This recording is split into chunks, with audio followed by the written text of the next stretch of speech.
Hey guys, in this video we got the Fracture, and this is one we put together from a whole bunch of stuff from Arrma, and we started with the Fire Team. And if you watched the last video with that car, you've watched us build this. It's got the infraction body, it's got the Italian wing on it, it's got the Mojave wheels and tires on it, it's got the Creighton bumpers and wheelie bar and all that cool stuff. And that's what makes this what it is. In this video, we were going to do some of this off camera, but there's quite a bit to do. So one, we're going to change the speed control. We're going to take that Spektrum 150 out and we're going to jack this in there. This is the BLX 185 and we've never had any problem with those. They've always been solid. Also, we're going to swap the radio system over to a 6-channel and we're going to connect it to the DX5c, which is one of our favorites here. And that's an excellent radio for multi-car purpose. Also, we're going to put the lanyards on the body so that the hood clips won't get lost if we have a problem, and we're going to change the gearing. Now, this is more like the Mojave, so we're going to click the gearing over to between 16 and 20 teeth on the pinion. That's what the Mojave calls for. We have 15 and 19 in the studio. We'll have to test those and see what we get. Once we get this put together, we're going to take it out and test it and see if it's what we hoped it would be. This should be a lot of fun. Check this out.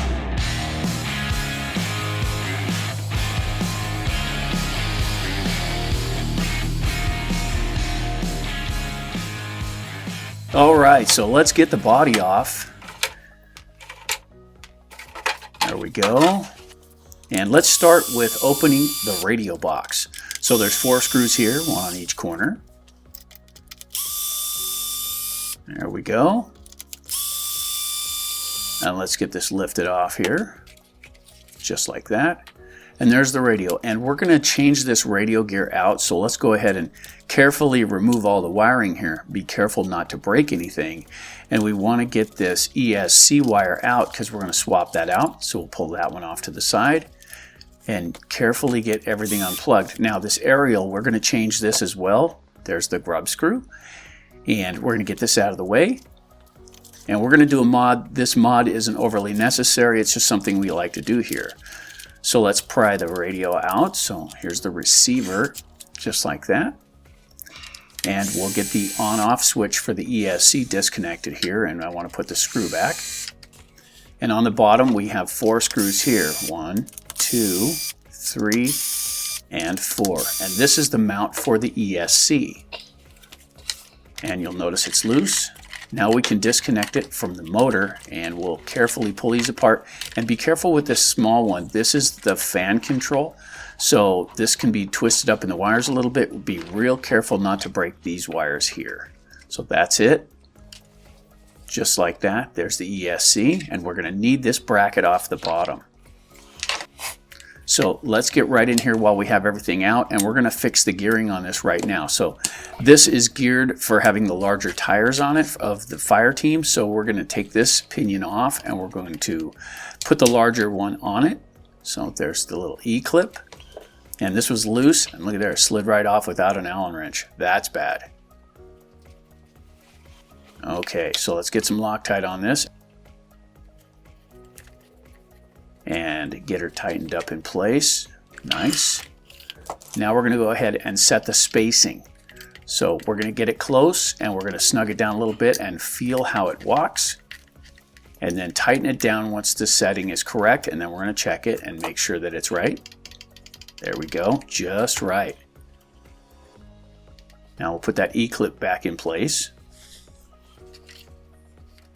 There we go. Just in case it comes loose, it'll keep us from losing it. Alright, now let's get the bracket off the bottom of the ESC, and there's 2 screws involved here, just like this, and this one can bind in the speed control itself, so with a little extra love you can get that off. Now lay the wiring flat here and it'll slide right out of the brackets.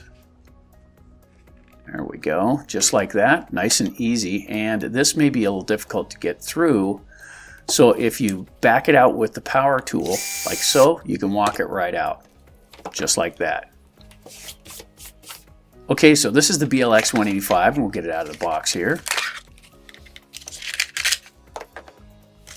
And this is a direct replacement. It'll fit right on the mount exactly the way the other one did. So line things up and just put the screws in. And of course you're screwing into plastic here, guys. So as always, nice and slow with the power tool, and then make sure that you torque it by hand. Do not use the power tool to torque things down.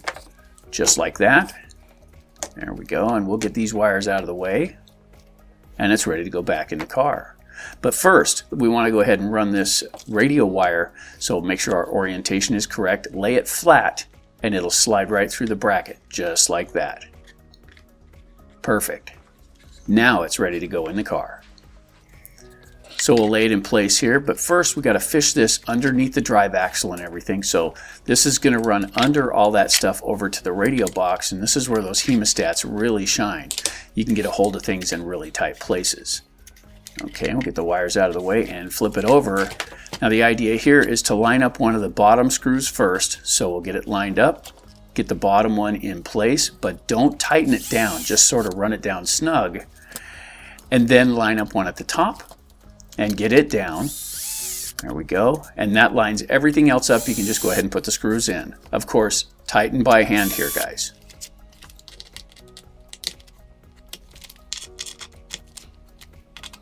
Beautiful. All right, so let's go ahead and put the on switch back in place, and since this is a direct replacement, it fits right in. There we go. Now let's connect the motor wires again, and we'll put them back in the order they came apart in. And since, like I say, this is a direct replacement, these color codes should work. If they don't work, you may have to swap one or two of them around just so you can get the direction right on the motor. So it does take two to change to make that work, and it won't hurt the motor to do so. All right, here's the extension we're going to need because the ESC doesn't have a spot for the motor fan to connect, so we're going to go ahead and plug into this piece here. And this will allow us to route it over to the receiver where we can draw power from there. So we'll fish it underneath all of the stuff here, which is the drive axle and the chassis braces, and run it right over to where the radio is going to be, and we can draw the power from the fan right off of that. So this will work out good. All right, so this is the 6-channel radio we're going to put in it, and this is a pretty good radio. We've used this before, so we'll go ahead and install that. We're going to use 2-sided tape here. There we go. Just like that. And I like this kind of tape because it peels off so nicely and it does stay well. So we're going to go ahead and hook this in there. Any 2-sided tape will work for this, guys. You don't have to have this particular type. Any type will do. When pushing down, don't push on the sync button. Alright, so now this little gasket needs to be slid up a little bit so we can get our wires through it. So let's pull it up some, but don't pull it out. And let's go ahead and run the first wire through it. There we go, and that is steering. So we'll connect our steering, we'll get it into the gasket like that, tuck it down just a little bit, route our wires, and now we need to find the one for the speed control, and that would be this one. So let's connect it, and of course everything's labeled on the receiver for these, so that makes it really nice. So we'll fish everything through the gasket like that, and let's see if everything works before we get it all connected.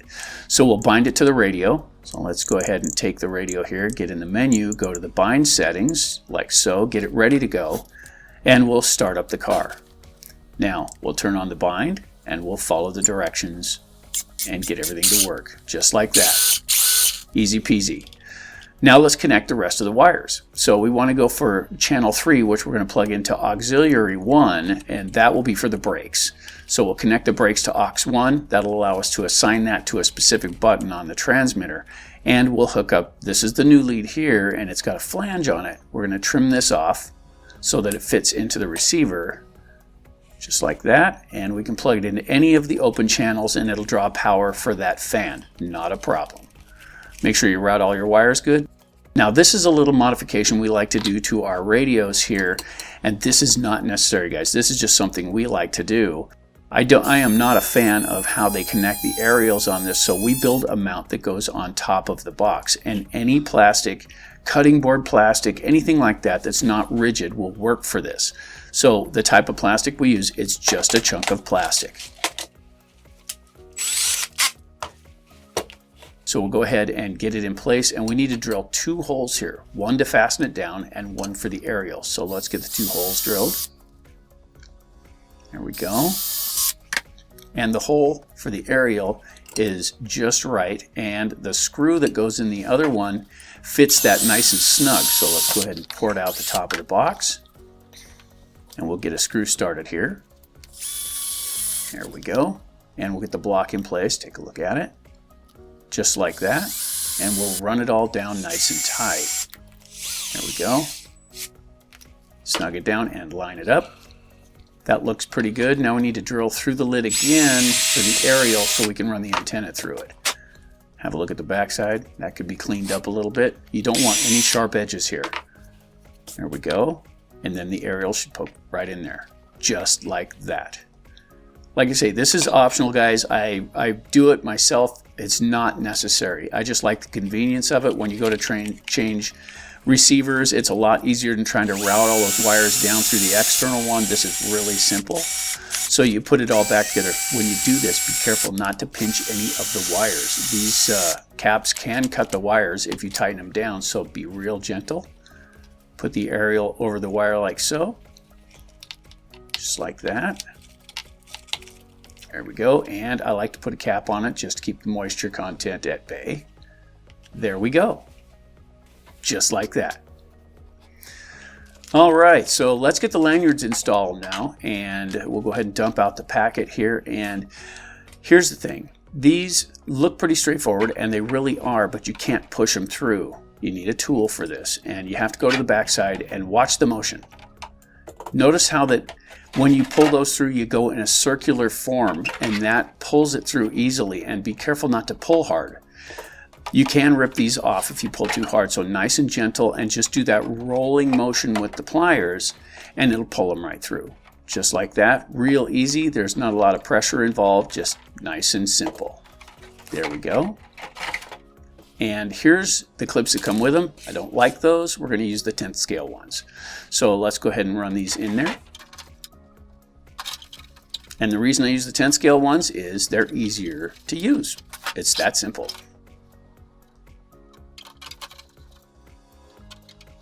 Just like that.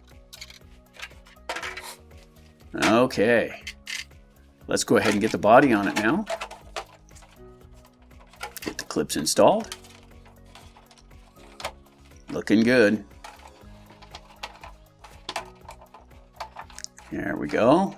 And have a look at this. Not bad. Good to go. All right, so there's the build for the Fracture 6S, and that's just the name we give it. It's got the infraction body on it, and it sounds pretty cool, so that's what we're calling it here. And we got the 15-tooth pinion in it. It's a little bit small. I want to get something like 17 or 18. I'm going to have to get to the hobby store to do that. For right now, though, we're going to run it with the 15. That should gear it up enough to make it really exciting to play with.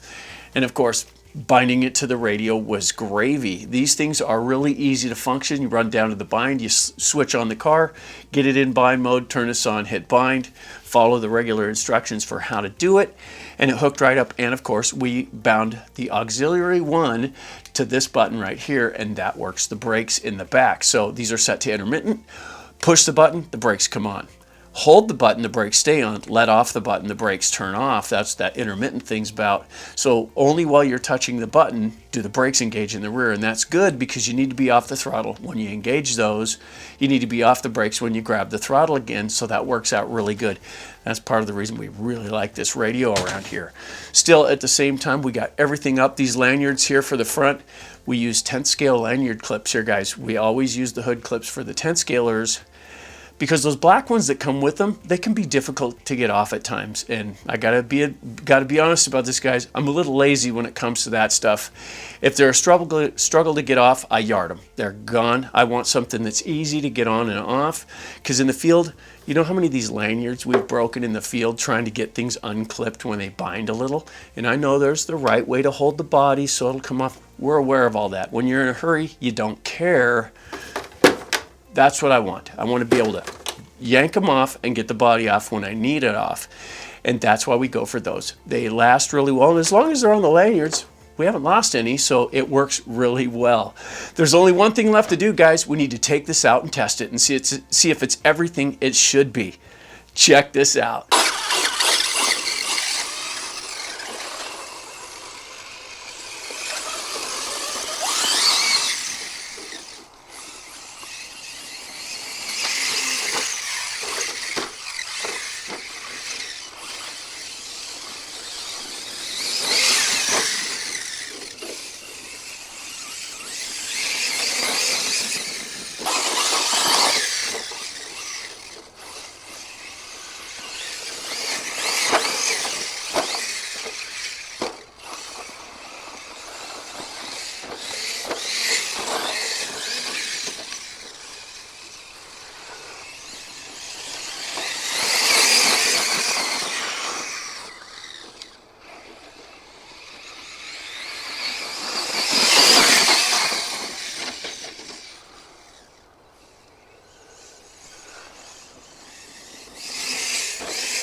All right, so there's the running footage for our shakedown for this thing, and as expected, it's really fast, but the oils are set up for much bigger tires and wheels, and that makes a big difference in how this is going to respond. Still, if you'll notice, we've got some tape on the front here now, because if you take a look this way, you can see that the bumper is behind the body.